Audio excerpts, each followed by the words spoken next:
Hello नमस्कार दोस्तों, स्वागत है आपका सिविल्स एजुकेशन में। आज हम लोग आंसर राइटिंग सीरीज का ये क्वेश्चन नंबर 6 करेंगे, ठीक है।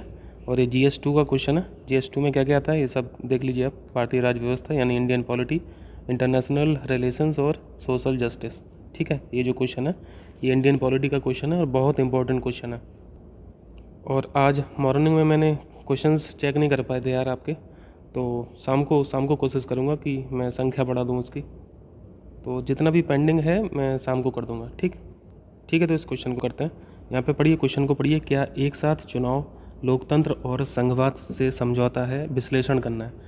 विश्लेषण लिखा है, इस शब्द का मतलब आपको पता होना चाहिए, तभी आप करेक्ट आंसर लिख पाएंगे। इन सब पे हम लोगों ने चर्चा कर ली है, एक अलग से वीडियो बनाया था। जो पुच्छल शब्द होते हैं इनको टिलेंडर वर्ड्स भी बोलते हैं, तो इनको एक बार देख लेना, ठीक है। अगर आता हो तो कोई बात नहीं, अगर नहीं आता हो तो ये ज़रूर देखें कि हर शब्द का मतलब क्या होता है, तभी आप राइट डायरेक्शन में अपने उत्तर को लिख पाएंगे, ठीक है। तो यहाँ पे साइमल्टेनियस इलेक्शन के बारे में पूरा फोकस है क्वेश्चन का कि ये किस तरीके से डेमोक्रेसी और संघवाद को, यानी जो फेडरल नेचर है हमारी इंडियन पॉलिटी का, ये किस तरीके से प्रभावित हो सकता है। चूँकि यहाँ पे विश्लेषण पूछा गया है, एनालिसिस पूछा गया है, तो विश्लेषण का मतलब क्या होता है, यहाँ पे हमें क्वेश्चन के रिगार्डिंग पॉजिटिव बातें भी लिखनी होती हैं, नेगेटिव बातें भी लिखनी होती हैं। यानी जितनी बातें पॉजिटिव्स हैं या फिर नेगेटिव्स हैं, इसको ऐसे भी बोल लीजिए कि पक्ष में भी तर्क देने पड़ते हैं और विपक्ष में भी तर्क देने पड़ते हैं, और कंक्लूजन बहुत बहुत ध्यान से लिखना पड़ता है। यानी एक बैलेंस अप्रोच में इसका निष्कर्ष लिखना पड़ता है, जो विश्लेषण वाले क्वेश्चन होते हैं, ठीक है।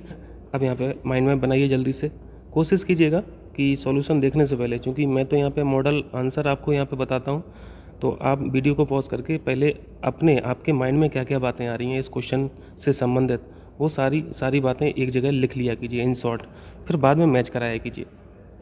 और इस क्वेश्चन का जो आंसर आप लिख के भेजेंगे वो कल भेजना है। अगर आप आज देखते हैं तो कल भेजिएगा, कल अगर देखते हैं वीडियो तो परसों भेजिएगा, ठीक है। तुरंत के तुरंत नहीं लिखना है देखने के बाद, कहने का मतलब है। चलिए यहाँ पे माइंड में बनाइए। लेआउट बनाएंगे पहले। तो लेआउट में सबसे पहली बात क्या लिखेंगे? लेआउट में पहले फोकस किस बात का? यहाँ पे एक साथ चुनाव यानी जो साइमल्टेनियस इलेक्शन है, इसके बारे में हमें बताना पड़ेगा, संक्षेप में बताना पड़ेगा, 1-2 लाइन में हम बता देंगे, ठीक है। मेन पार्ट जो है क्वेश्चन का वो मेन बॉडी है, मेन बॉडी में विश्लेषण ही करना है, तो ये मेन बॉडी का पार्ट हो गया। और लास्ट में कॉन्क्लूजन, इसके बारे में यहाँ पे थोड़ा सा बाकी क्वेश्चन अभी तक जितने हम लोगों ने क्वेश्चन किए उसमें से कोई भी क्वेश्चन विश्लेषण वाला नहीं किया था, है ना। तो यहाँ पे कुछ बातें आपको नई बातें पता चलेंगी, तो ध्यान देना। चलिए फिर पहला पार्ट शुरू करते हैं। इंट्रो में आप क्या क्या लिखेंगे यहाँ पे देखिए। इंट्रो में सबसे पहले आपको जो एक साथ चुनाव वाली बात हो रही है इसके बारे में बता देना है कि ये साइमल्टेनियस इलेक्शन होते क्या हैं। लोकसभा और राज्यसभाओं के जो चुनाव हैं, अगर इनको एक साथ कराया जाता है तो सिंपल इसी को साइमल्टेनियस इलेक्शन बोलते हैं। यानी लोकसभा और राज्य विधानसभाओं के जो इलेक्शन है इनको सिंक्रोनाइज कराना है, ठीक है। ये सीधा सा मतलब है साइमल्टेनियस इलेक्शन का।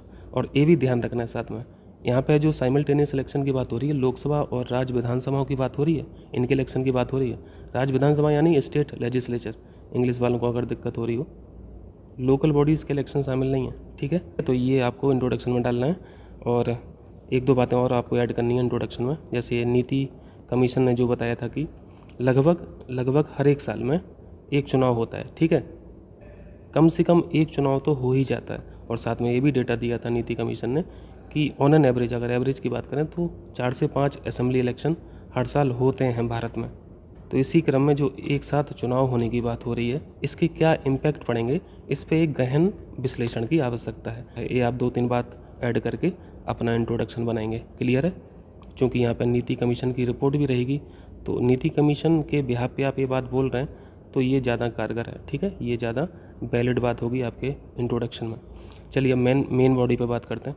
मेन बॉडी में क्या लिखना है? विश्लेषण पूछा है, और विश्लेषण का मतलब क्या होता है? पक्ष में तर्क देने पड़ते हैं हमें और विपक्ष में भी तर्क देने पड़ता है, और इन दोनों में अगर कुछ इंटर रिलेशन है वो भी देना पड़ता है।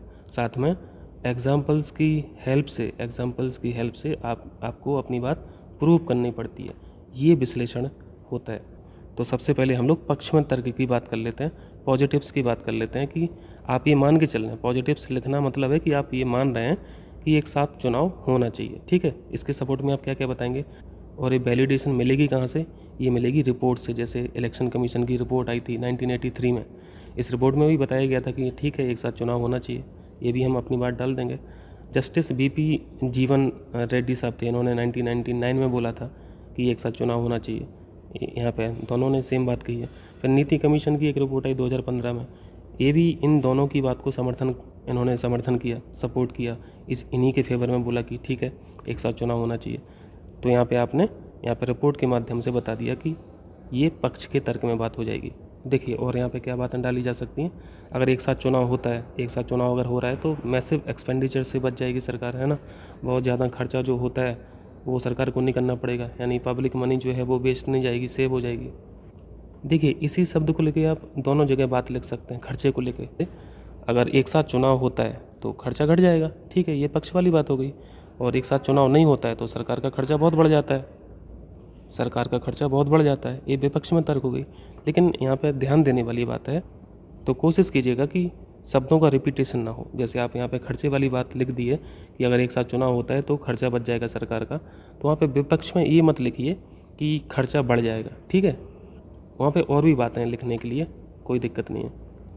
बहुत सारे हम लोगों के पास फैक्ट्स हैं अपने आंसर में डालने के लिए, ठीक है। तो ये दो बातें समझ में आई।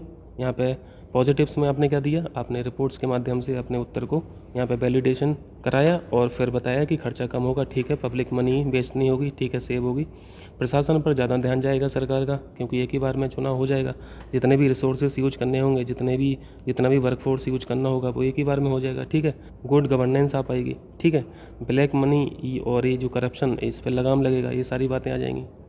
और सबसे अच्छी बात यह है कि अगर एक साथ चुनाव होता है तो हमारा देश जो है वो इलेक्शन मोड में नहीं रहता, है ना, कॉन्स्टेंटली इलेक्शन मोड में नहीं रहता। इलेक्शन मोड में नहीं रहेगा तभी तो प्रशासन पर ज़्यादा ध्यान जाएगा सरकार का, गुड गवर्नेंस तभी तो आ पाएगा, ठीक है। और इससे भी ज़्यादा इम्पोर्टेंट पॉइंट है MCC, यानी ये जो मॉडल कोड ऑफ कंडक्ट है, आदर्श आचार संहिता है।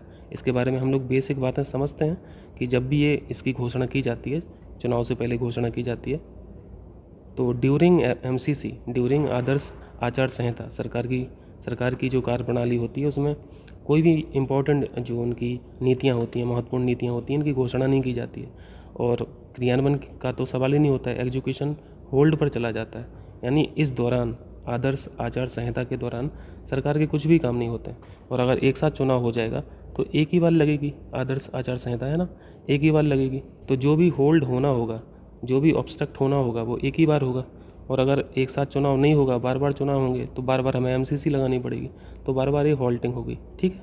तो आप यहाँ पे ये बात ऐड कर सकते हैं। पब्लिक लाइफ डिस्टर्ब नहीं होती है, क्योंकि पॉलिटिकल रैलीज वगैरह होती हैं, डिस्टर्बेंस होता है, पब्लिक को भी डिस्टर्बेंस होता है, नॉइज़ पोल्यूशन वाली बहुत समस्या आ जाती है, चुनाव रैलियों से बहुत ज़्यादा ट्रैफिक वाली समस्या आ जाती है ना। अल्टीमेटली पब्लिक लाइफ डिसरप्ट नहीं होगी अगर एक साथ चुनाव होते हैं तो, ठीक है। वर्क फोर्सेज जो हैं, सुरक्षा बल जो हैं, सिक्योरिटी फोर्सेज जो हैं, इन पे भी भार बहुत कम होगा। देखिए, इलेक्शन कमीशन 3 मेंबर बॉडी है ना, 3 मेंबर बॉडी है। इनके बाद खुद का स्टाफ तो है नहीं। इलेक्शन कराने के लिए जितना भी प्रशासनिक मशीनरी है, राज्य सरकार की हो या फिर केंद्र सरकार की, उन्हीं को करना पड़ता है। चुनाव में वही भागीदार होते हैं, वही कराते ही हैं। जैसे टीचर लोग हैं, हर डिपार्टमेंट के जो लोग हैं, सबकी ड्यूटी लगती है। तो एक बार अगर चुनाव हो जाएगा तो एक ही बार ड्यूटी लगेगी, बाकी समय जो उनका रहेगा वो अपना काम करेंगे, ठीक है। तो ये सारी बातें आप पॉजिटिव्स में डालेंगे, यानी समर्थन में बात करेंगे। और आप खुद से सोच के भी बहुत सारे पॉइंट इसमें ऐड कर सकते हैं। अभी कोशिश कीजिएगा कि जो 2024 के लिए कर रहे हैं या फिर 2025 के लिए कर रहे हैं, अभी वर्ड लिमिट आपको ध्यान नहीं देना, ठीक है। अभी बस आपको अपना बेस बढ़ाना है, इन्फॉर्मेशन का बेस बढ़ाना है। आप कोशिश कीजिए, लिखने की कोशिश कीजिए, ज़्यादा से ज़्यादा लिखने की कोशिश कीजिए। अगर आप उत्तर में लिखते हैं तो मैं उसको मेंशन ज़रूर कर दूंगा कि वर्ड लिमिट एक्सीड है, बट उससे डिस्टर्ब नहीं होना है आपको, ठीक। हाँ, पर जो 2023 के लिए कर रहे हैं उनको प्रॉपर्ली करना है सब कुछ। चलिए, ये तो अभी बात हो गई थी पक्ष में, अब विपक्ष में बात कर लेते हैं। अब हम लोग नेगेटिव्स पर बात कर लेते हैं। तो जो क्वेश्चन में क्या पूछा था कि फेडरल स्ट्रक्चर को कैसे अफेक्ट करेगा वन टाइम इलेक्शन, और डेमोक्रेसी को कैसे अफेक्ट करेगा। तो ये नेगेटिव्स में आ जाएंगी ये दोनों बातें, ठीक है। इसका मतलब तो समझ रहे होंगे ना, ये फेडरल नेचर क्या होता है, ये फेडरल स्ट्रक्चर क्या होता है। इसका सिंपल सा मतलब है कि राज्यों को साथ में लेके काम करना, ये फेडरल स्ट्रक्चर है। राज्यों के पास अपने अधिकार हैं, जैसे 7th शेड्यूल आप पढ़ते हो पॉलिटी में, तो ये प्योरली एग्जाम्पल किसका है, ये फेडरल नेचर का है। इसमें क्या है, सूचियाँ हैं, संघ की सूचियाँ हैं, राज्य की सूचियाँ हैं, कॉन्करेंट लिस्ट है, सबको अलग अलग विषय दिए गए हैं, सब अपने अपने विषय पे काम करते हैं। राज्यों की अलग सरकारें हैं, केंद्र की अलग सरकारें हैं, ये फेडरल नेचर है। तो देखिए, वन टाइम इलेक्शन अगर होता है, साइमल्टेनियस इलेक्शन होता है, तो ये फेडरल स्ट्रक्चर को कैसे डिस्टर्ब कर रहा है, ये इस तरीके से डिस्टर्ब कर रहा है। जैसे विधानसभाओं का जो कार्यकाल है, टेन्योर है, इनमें हमें कटौती करनी पड़ जाएगी या फिर वृद्धि करनी पड़ जाएगी अगर एक साथ इलेक्शन होता है। ये कैसे आप प्रूव करोगे? जैसे अभी कोई फिक्स ईयर तो नहीं पता ना कि कब से ये हमारे वन टाइम इलेक्शन होंगे। जैसे मान लीजिए 2026 से, मान लीजिए आप एक एग्जांपल ले लीजिए, 2026 से एक साथ चुनाव होंगे, तो बहुत सारी विधानसभाएं ऐसी भी होंगी कि जिनका कार्यकाल 2025 में ख़त्म हो रहा होगा, बहुत सारी ऐसी भी होंगी जिनका कार्यकाल 2026 में ख़त्म हो रहा होगा या फिर 2027 में ख़त्म हो रहा होगा। तो जिस विधानसभा का कार्यकाल 2025 में हो रहा है और आप बोल रहे हैं 2026 से वन टाइम इलेक्शन होगा, तो इसका कार्यकाल बनाना पड़ जाएगा, बढ़ाना पड़ जाएगा, है ना, 2025 वाली का, और 2026-27 वालों का घटाना पड़ जाएगा। यही घटौती वृद्धि की बात हो रही है यहाँ पे। तो यहाँ पे फेडरल स्ट्रक्चर डिस्टर्ब हो रहा है कि नहीं हो रहा है? बिल्कुल हो रहा है, साफ साफ दिख रहा है। डेमोक्रेसी की भावना यहाँ पे कैसे डिस्टर्ब होगी? आप जैसे देखो, बोल रहे हैं कि हम एक साथ चुनाव करा देंगे, ठीक है, यहाँ पे देखिए, यहाँ पे वोटर्स जो हैं, वोटर्स पे तो एक तरह से थोपने वाली बात हो जाएगी ना। उनका जो राइट ऑफ लाइक है, यानी जो पसंद का अधिकार है, उसको सीमित हो जाएगा, पसंद का अधिकार सीमित हो जाएगा। जैसे अलग अलग चुनाव होते हैं राज्य में, अगर इलेक्शन हो रहे हैं तो राज्यों में हम लोगों का टेम्परामेंट अलग रहता है, माइंड का। ऐसा सोचते हैं ना कि हाँ, राज्य में इसको आ जाना चाहिए, केंद्र में इसको आ जाना चाहिए, तो कम से कम यहाँ पे 2 चॉइस तो हैं अगर अलग अलग इलेक्शन हो रहे हैं।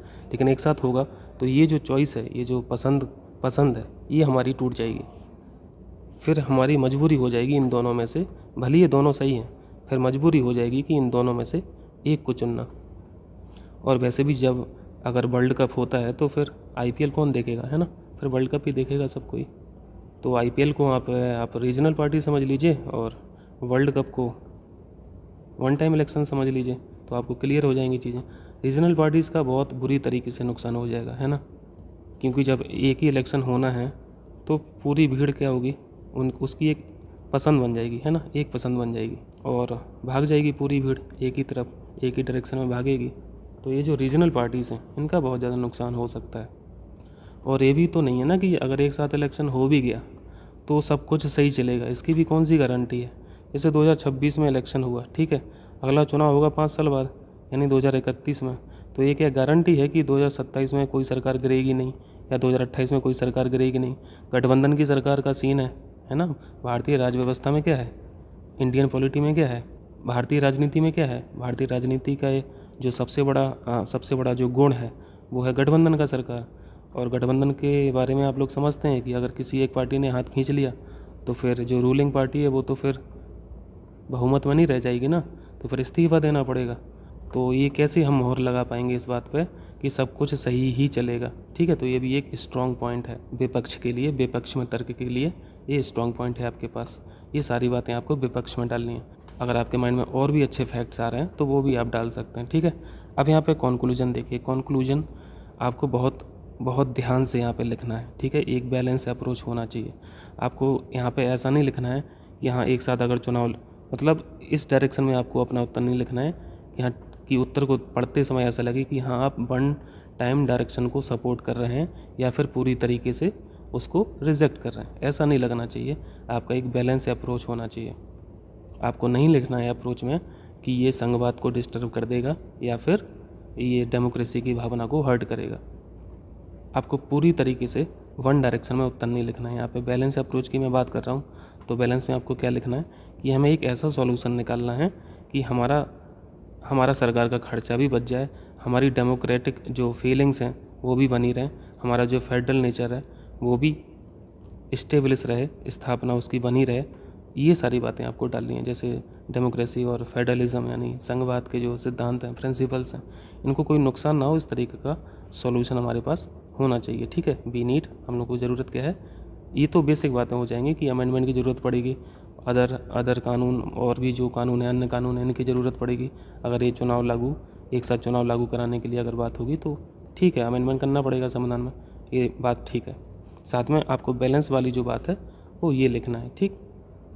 और इस तरीके के क्वेश्चन में, विश्लेषण वाले जो क्वेश्चन होते हैं, आप इस बात को बिल्कुल मान के चलना कि आप अपना सुझाव ज़रूर देंगे, ठीक है। अपना सुझाव, एग्जामिनर जब भी निष्कर्ष पढ़ेगा और वो देखेगा कि ये विश्लेषण वाला क्वेश्चन है, तो वो सबसे पहले कॉन्क्लूजन पढ़ते समय एक ही बात देखेगा कि आपने क्या सजेस्ट किया, ठीक है। आपका क्या सॉल्यूशन है, आपकी क्या राय है, तो इसको आप ज़रूर लिखें, ठीक है। और आप जो भी बात लिखें एक बैलेंस अप्रोच में लिखें, एक बैलेंस अप्रोच में लिखें। आप इसी बात को भी अपनी राय बना सकते हैं, कोई दिक्कत नहीं है, ठीक है।